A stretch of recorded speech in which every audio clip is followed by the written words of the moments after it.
Salut à tous et bienvenue dans cette nouvelle vidéo, bienvenue sur la chaîne YouTube Jessica Ready. Alors pour ceux qui sont déjà abonnés, vous le savez, mais je fais un petit récap pour ceux qui ne le sont pas encore.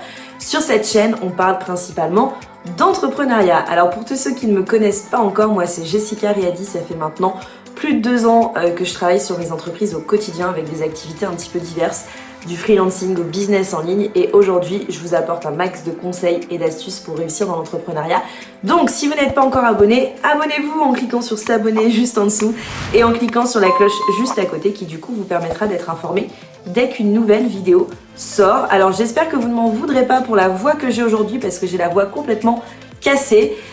J'ai un mal de gorge affreux depuis ce matin, mais j'avais besoin de tourner des vidéos et j'avais envie de vous parler de certains sujets, donc me voilà et on recontinue avec une nouvelle vidéo. Ne m'en voulez pas pour la voix un petit peu rauque que j'ai aujourd'hui. Alors aujourd'hui j'avais envie de vous parler de 2 plateformes qui m'ont permis aujourd'hui de générer des milliers d'euros de chiffre d'affaires et même des dizaines de milliers d'euros de chiffre d'affaires en tant que freelance. La première problématique qui se pose quand on a envie aujourd'hui de se lancer en tant que freelance, c'est se dire ok, je me lance, mais est-ce que je vais trouver des clients? Parce que souvent on se dit ok, moi j'ai travaillé dans des cabinets, j'ai travaillé dans des grosses boîtes, etc. Du coup je sais gérer telle ou telle chose, et en fait on se rend compte que nous derrière, pourquoi en fait on nous ferait confiance à nous? Pourquoi aujourd'hui un client ferait plus confiance à un freelance qu'à une grosse boîte, une agence événementielle par exemple sur travailler dans l'événementiel, une agence de recrutement sur travailler dans le recrutement, ou d'autres pour le coup. C'est des exemples parmi tant d'autres. Donc l'idée aujourd'hui c'est de se dire ok, mais je suis freelance, j'ai envie de démarrer en tant que freelance et comment je vais chercher mes clients, et je vais vous donner les 2 plateformes que moi j'utilise et qui m'ont permis vraiment de générer des milliers d'euros de chiffre d'affaires et surtout des factures en récurrent chaque mois. La première plateforme qui m'a accompagnée tout le long aujourd'hui de mon entreprise depuis le démarrage en 2019, c'est LinkedIn. Alors, il faut savoir que LinkedIn, c'est mon dada parce que je travaille dans le recrutement, donc forcément, je suis toujours connectée à LinkedIn. Je n'ai pas forcément un réseau de folie. Par contre, j'ai mis en place beaucoup d'actions, notamment de la rédaction de sites, d'articles sur des sites spécialisés en rapport avec mathématiques, qui m'a permis du coup d'être très visible et du coup d'être facilement contactée sur LinkedIn. Donc aujourd'hui, je ne fais absolument pas de prospection aujourd'hui, ça sachez-le, c'est quelque chose que je ne fais pas du tout, déjà de 1 parce que je déteste ça, et de 2 parce que je n'ai absolument pas besoin d'en faire parce que j'ai aujourd'hui trop de clients par rapport à même le temps que je pourrais accorder au global. Donc LinkedIn, ça a vraiment été la plus grosse plateforme qui m'a permis vraiment de générer beaucoup de visibilité. Déjà de 1 parce que les gens peuvent rentrer en contact avec moi directement parce qu'ils m'ont trouvé sur internet, etc. Et de 2 parce que ça m'a permis de me rendre visible et du coup de montrer ce que je suis capable de faire aux autres personnes sur le réseau. Alors, d'ailleurs, si vous n'êtes pas très familier à LinkedIn, n'hésitez pas à checker dans la description qui est juste en dessous. J'ai réalisé d'ailleurs une formation là-dessus. N'hésitez pas si vous avez des questions, je pourrai y revenir plus tard. Mais l'idée en fait sur LinkedIn, c'est d'utiliser finalement son profil de manière à attirer les prospects. Parce que c'est bien beau de faire de la prospection, etc. Mais souvent, on est beaucoup en tant que client, en tant que professionnel finalement, à en avoir marre d'être prospecté H24. Moi, la première, je déteste ça. C'est-à-dire que dès que je reçois un mail pour me faire de la pub ou de la prospection, ça me gonfle et j'ai totalement autre chose à faire pour le coup. Donc l'idée sur LinkedIn déjà, c'est de pouvoir avoir un profil qui fasse un vrai aimant à prospect. Aujourd'hui, moi c'est mon cas, c'est-à-dire que mon profil est un vrai aimant à prospect, il me permet d'obtenir des prospects grâce à un profil qui a été travaillé, grâce à des mots-clés, grâce à forcément une communication, etc. qui va faire que. Et du coup, grâce aux échanges que je vais avoir avec toutes les personnes sur le réseau. C'est-à-dire que plus vous allez échanger de manière personnelle et pas forcément de manière hyper professionnelle, etc., plus vous allez avoir de chances d'avoir des retours derrière et de pouvoir transformer ces choses-là. Donc, si vous n'êtes pas sur LinkedIn aujourd'hui, LinkedIn pour moi c'est le réseau social professionnel sur lequel il faut être parce que déjà de 1, ça va vous permettre de pouvoir gagner en visibilité, de pouvoir aussi parler de vos réalisations et de ce que vous êtes capable de faire. Et c'est une vraie extension aujourd'hui de votre CV en tant que freelance ou autre qui va vous permettre vraiment d'attirer un maximum de clients. Que ce soit avec un profil bien travaillé, que ce soit avec des messages, etc. LinkedIn, c'est vraiment l'outil qui m'a permis aujourd'hui de générer des dizaines de milliers d'euros de chiffre d'affaires grâce à un profil à aimant. Parce que moi aujourd'hui, je ne fais pas de prospection comme vous l'avez entendu précédemment. Tous les prospects qui aujourd'hui me contactent sont des prospects qui ont soit trouvé mes posts, soit qui ont vu que j'avais échangé avec telle ou telle personne sur un post, soit qui effectivement ont vu que sur mon profil j'étais experte en recrutement et du coup sont rentrés en contact avec moi par rapport à ça. Donc LinkedIn, c'est vraiment une plateforme qui est déjà de une gratuite et qui de deux est pas si compliquée que ça à prendre en main. Alors bien sûr, elle se gère très différemment d'un réseau social classique parce qu'on ne gère pas LinkedIn comme Instagram ou comme Facebook ou comme YouTube. On ne va pas du tout gérer de la même manière. Donc bien sûr, il faut l'appréhender et il faut savoir travailler avec. Mais une fois que vous avez compris comment ça fonctionne, vous pouvez vraiment cartonner sur LinkedIn et vraiment obtenir un maximum de clients et du coup augmenter forcément votre chiffre d'affaires derrière.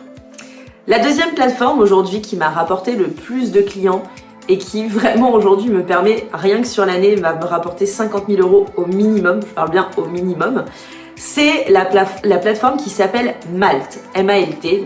Normalement, on vous l'affichera juste en dessous dans la description. Malt, c'est une plateforme en fait qui vous permet de mettre votre profil en ligne, un petit peu comme LinkedIn, sauf qu'on va retrouver principalement des profils de freelance. Donc le gros avantage, c'est que si du coup vous êtes freelance, que ce soit n'importe quel domaine, vous pouvez tout à fait être référencé sur ce site et avoir des demandes de contact sur ce site. Pour ma part, je peux même pas quantifier le nombre de personnes qui vont me contacter, il faudrait que je revérifie pour vous donner les choses. Mais j'ai par exemple aujourd'hui un client avec lequel je travaille depuis novembre 2019 sur des factures récurrentes tous les mois et qui aujourd'hui va me rapporter rien que 40 000 € sur l'année. Avec juste une prise de contact sur Malt. Donc aujourd'hui, si vraiment je devais vous conseiller sur ces plateformes, LinkedIn et Malt, c'est vraiment les meilleures plateformes aujourd'hui pour pouvoir générer du trafic, de la visibilité sur votre profil et du coup forcément d'avoir beaucoup plus de visibilité. Moi pour ma part aujourd'hui, Malt ça m'a vraiment beaucoup apporté.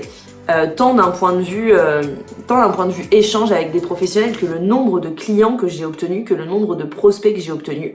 Il est super facile d'utilisation. Alors c'est comme n'importe quelle plateforme, il faut apprendre à bien se référencer, il faut apprendre à avoir un profil qui va du coup être attractif par rapport aux autres professionnels, etc. Mais à partir du moment où vous avez un profil qui est bien référencé et sur lequel vous avez travaillé et sur lequel vous avez rempli un maximum d'informations, c'est vraiment un profil où vous allez pouvoir avoir un maximum de prospect. C'est génial parce que c'est vraiment une plateforme qui est dédiée au freelancing pour le coup. Donc dès qu'une entreprise se dit tiens je vais recruter un freelance dans tel ou tel domaine parce que j'ai pas besoin d'un CDI, CDD, ils vont aller sur ces plateformes là, ils vont rentrer en contact avec vous et vont vous proposer effectivement des missions qui peuvent être hyper intéressantes. Le gros avantage c'est que du coup vous pouvez effectivement choisir également votre tarif journalier moyen, donc votre TJM moyen au jour. Et vous pouvez effectivement discuter avec les personnes, leur demander voilà, d'échanger par téléphone si vous voulez avoir plus d'infos. Et surtout, les paiements sont sécurisés, c'est-à-dire que quand vous allez sur Malt aujourd'hui et qu'un client passe par cette plateforme via vous, vous avez un devis, le client en fait doit verser la somme directement à Malt et une fois que vous avez fait votre mission, Malt vous verse l'argent. Donc ça c'est un gros plus également de sécurisation quand on démarre en tant que freelance parce que l'une des autres peurs en dehors de ne pas trouver des clients, c'est que les clients nous payent, parce qu'on sait à quel point aujourd'hui la comptabilité et se faire payer, c'est la chose la plus compliquée au monde. Alors par chance, je touche du bois, vous connaissez cette expression. Aujourd'hui, c'est vraiment la chose la plus compliquée, c'est de se faire payer. Il y a des fois où il y a des freelances qui se sont retrouvés avec des factures qui n'étaient pas payées, etc. Et quand on n'a pas d'avocat ou qu'on n'a pas envie d'aller plus loin, parce que forcément un avocat ça coûte cher aussi finalement quand on fait le ratio, c'est pas forcément intéressant pour récupérer son argent. Donc c'est super bien d'avoir ce genre de plateforme qui vous permettent de sécuriser ces paiements-là quand vous êtes au démarrage, parce que du coup ça vous permet voilà, de sécuriser et de pouvoir vraiment travailler dans ce sens-là et de pouvoir avancer. Donc aujourd'hui, je vous conseille vraiment ces missions, je vous conseille vraiment ces deux plateformes. LinkedIn, Malt, parce que c'est vraiment deux plateformes qui vont pouvoir vous apporter un maximum de conseils, un maximum d'outils aussi. Alors c'est vrai quand je vous dis conseils, pourquoi ? Parce que ce soit sur LinkedIn ou que ce soit sur Malt, vous avez la possibilité sans arrêt d'améliorer en fait votre profil, de mieux le référencer et ils sont vraiment pour le coup assez bien par rapport à ça. Je sais que Malt prévoit aussi quelques webinaires qui vous permettent d'améliorer etc. Votre profil et tout ça au fur et à mesure. Donc ça c'est vraiment très très bien. Et ça vous permet vraiment d'améliorer au quotidien votre profil, votre visibilité, du coup d'obtenir plus de prospects derrière. Donc si vous êtes freelance, que vous avez peur de ne pas trouver de clients, je vous rassure, il y a aujourd'hui des gens qui ne font pas de prospection, type moi, je pourrais en faire mais je n'en fais pas, qui pourraient du coup vous permettre vraiment d'avoir des plateformes qui aujourd'hui vous permettent de vous référencer et d'avoir de l'argent assez facilement finalement, entre guillemets, parce que bien sûr il faut faire un travail derrière, mais qui du coup n'est pas des prospects que vous allez aller cravacher pour obtenir. C'est-à-dire que quand vous faites de la prospection, parfois vous pouvez faire 50 mails, 100 mails, 1000 mails et vous avez 5% de taux de transformation à la fin, ce qui n'est rien du tout comparé au temps que vous avez passé. Donc soyez présents sur ces plateformes-là. Vous en avez plein qui existent aujourd'hui, il y a des centaines de plateformes qui existent aussi en fonction de votre profil, de ce que vous voulez faire aujourd'hui. Moi, typiquement aujourd'hui, je connais des plateformes qui sont vraiment axées sur la partie recrutement, vraiment sur la partie freelance. Il y en a d'autres où c'est spécialisé sur la partie développement, etc., développement web par exemple. Donc n'hésitez pas à vous référencer sur un maximum de plateformes pour vraiment maximiser vos chances d'être visible auprès des prospects et du coup d'obtenir plus de contrats. Voilà pour les 2 plateformes que j'utilise moi au quotidien. N'hésitez pas, si vous êtes freelance actuellement, à nous mettre en commentaire les plateformes que vous utilisez. Je serais ravie d'échanger par rapport à ça. Et si vous avez des expériences qui du coup vous ont permis de gagner des centaines, des milliers, des dizaines de milliers d'euros de chiffre d'affaires grâce à des plateformes en ligne, n'hésitez pas à nous mettre ça en commentaire. Et on se retrouve très rapidement pour une nouvelle vidéo, toujours sur la partie entrepreneuriat. Et vous l'avez vu, en ce moment, je me spécialise énormément sur le freelancing pour vous faire partager mon expérience là-dessus. Donc abonnez-vous, commentez, likez la vidéo et on se retrouve prochainement pour une nouvelle vidéo.